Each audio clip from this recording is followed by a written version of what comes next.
Most authors will write a few books a year. My cousin, for instance, has been writing for 30 years and has 48 books out, so he's doing quite well for himself. But what if I told you there were some authors that would put all of those numbers to shame?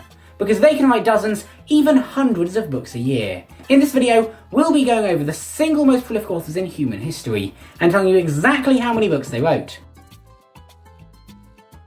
In second place for the most books ever written, we have Ryoki Inu. Sorry Brazilian people if I pronounced that wrong. He quit his job as a surgeon in 1986. 10 years later, he had written over 1,000 books, although he claimed to be able to write 3 in a day. All of his books were 1 to 200 pages long, and he typed so much that he had to change his keyboard out every 5 months because he kept wearing it down. Interestingly, he had a disturbing lack of interest in punctuation, which is probably what allowed his Guinness World Record to be 15 books out of date by the time they gave it to him. It seemed after those first 1,000 or so books he just stopped writing, because in his first 10 years as an author, he wrote over 1,000 books, but every single estimate for the amount of books I've ever read, no matter how modern it is, all says that he wrote, say, just over 1,000 books, with the largest one being 1,100 books. So presumably he realised he was making enough passive income off the books and realised he never had to work again.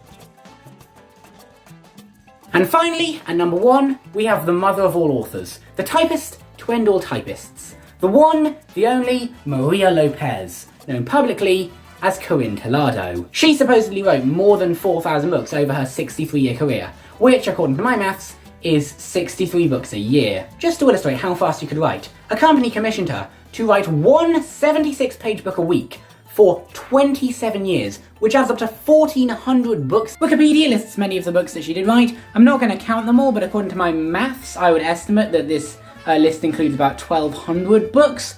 Of course, it says here that many of her short stories for magazines were not included, which does imply that many of her stories were in fact short stories for magazines, which in my opinion doesn't count as a book. Like, if I write an opinion piece in a newspaper, that isn't a work of political theory like the Communist Manifesto, that's just an opinion piece. So it seems like she only wrote 1,200 or 1,400 books, which is still more than enough to get her into the top spot, don't worry, and it's still nothing to be scoffed at, but I think 4,000 is a bit of an overestimate. I can't find the original source for that 4,000 estimate, but it must exist somewhere, surely. If you can find it for me, let me know. Oh, and Maria, if you're watching this, well done to this. She died 16 years ago. Okay, if an afterlife exists, and YouTube exists in the afterlife, and Maria, if you're watching this, then well done for writing all those books. That is a very impressive world record, and thank you for the video idea. And sorry for saying that most of your books didn't count as books, but maybe if you tell all my viewers to like and subscribe, I'll say that they do in fact count as books.